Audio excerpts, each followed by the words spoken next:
This is part 2. I don't know how long it's going to be because I don't know how much memory I have on this iPod. Anyways, let's go back to it. So, like I was saying, you get, like, when you do this work, the good way to think about it is that you're creating a vacuum of space. You're getting all these things together, you're raising all this energy to focus on what it is that you want. You focus on what you want, that vacuum is created. After you get the candles going, after they burn, after the incense goes, it goes out into the ether, and then it shoots back down what it is that you want. The intention that you put out there, it gives it back to you. It materializes all of those things back into your world. And that's the way I think about it, and it works. So use it. That's a good tip. And I mean, like I said, I've been doing this shit for a couple years, and not shit. I've been doing this magical work for a couple of years, and I mean, I'm giving you guys some good secrets, some good, not secrets, but good knowledge that I've learned over time that took me a long time. You don't have to take that long to do it. That's why I'm doing these videos, because to help out other people and to also have a log, so that way maybe in 10 years I go back and I'm like, oh, that was a good thing. So anyways, another good thing that they brought up during the podcast is the fact that people want to buy little votive candles, people want to buy small candles, whatever it is. Like, they don't want to put in that much effort to get what it is that they want. When it comes to magic, when it comes to anything in life, if you give it a half-ass, it's what you're going to get in return. Like Jackie gave the example. If you use a votive candle, let's say you're using a votive candle for money, okay, or for a job. If you use a little votive candle compared to like a 7-day glass candle, your work is going to be way downsized compared to what it could have been.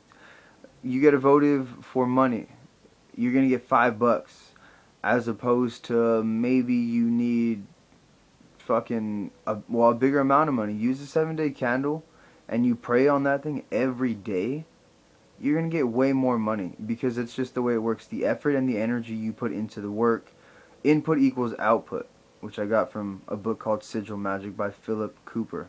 Man, all kinds of shout outs. Shit. Don't worry, none of these people are endorsing me. I'm a magical practitioner that just is trying to help people and help myself. And this is my way of doing it through YouTube. So yeah, like, input equals output. Like, you have to put it in, and that's what you get back. Like, I put all kinds of energy into the candle, into the necklace, into the herbs, into the thought. I mean, I did some stuff that I'm not going to go over. I'm not going to go over any of it anyway. This is the third time, too, by the way, that I've tried doing this specific working. And all 3 times, whether it's my fault or whether shit just didn't go right in the working, like it going up in flames, or me not having the right herbs, so then I just give up on it, or me getting too lazy and not following through. Like, this is the third time, so I'm going to cut and clear and cleanse, and I'm going to perform this work one more time, and I'm also going to get some assistance, because I'm going to ask some people, some higher ups, about what I should do to get what this thing that I want. And yeah, so let's go back to the candles. Okay, yeah, like I was saying, so if you get a little cheap ass candle, expect some cheap ass results. If you get a nice candle, and I'm not telling you to go out and buy fucking $20 or $30 candles. I'm not telling you to go to your local witchcraft shop and you have to do all this and that. No, I'm not telling you that. But what I'm telling you is if you get a cheap candle, it's going to be a cheap burn, which is going to be cheap results. Don't do that. Don't cheat yourself unless you don't want this thing that bad, I guess. And, like, not all votives are bad. Votives are pretty cool. Just like tea lights are really good. Thank you, Mama Star, because I use this technique all the time. Votives are really good for heating your work up.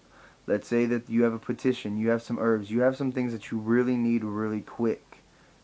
Get some tea light candles. Tea lights are great because they're small, and the tin that surrounds them heats up really hot. Really, really hot.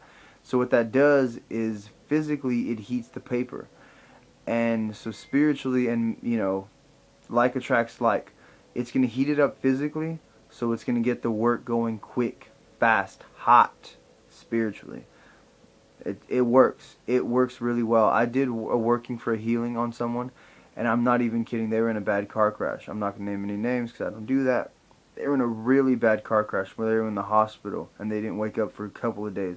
As soon as I found out, I did the work, and I kid you not, the next day they woke up, and I started doing the work every Monday for them. They're completely better now.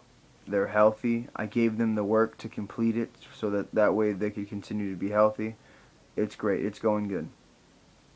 Um, you like it always depends on the candle you get, the size, the type, the intention. It all matters. It definitely matters. If you get it from an antique shop, if you get it from a brand new store, if you get it from a spiritual store, usually if you know where to go, like not a botanica, no offense to botanicas, you guys, but a lot of them that I've been to, me personally, this is personal, okay?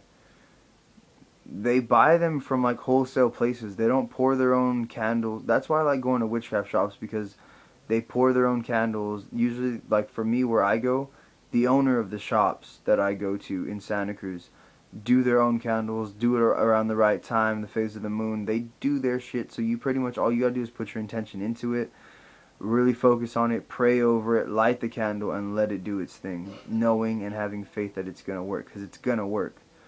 Um, so candles are amazing. Make sure you get some candles if you're gonna do some spiritual work, because it's not all in your mind. As much as people want to say, "Oh, it's all in your head, it's all in your head." A lot of it is in your head because it's the intention behind it, and that's where like attracts like. So if your mind is in that place, it's gonna work really good. But you also need some physical things so you can see the transformation, so that reaffirms in your mind and to the universe what it is that you're trying to do. And always speak your intention. There are people that pray in their head, and that's cool, that's great. But when you speak it, you vibrate that sound, you vibrate those emotions, and the spirits and the energy that you work with hears you. Another quick thing I want to bring up, because now that I just remembered. Don't try, do this. Because I'm going to start doing this. And I know that it's going to work because I've been hearing it from older people. People that have been doing work for 30 plus years. So longer than I've even been alive. I'm only 22. Always ask spirit, whether you call it God, goddess, ancestors, whatever it is that whatever type of spirit or whoever you work with. Ask that they come in and that they help you, that they assist you in the work. That's another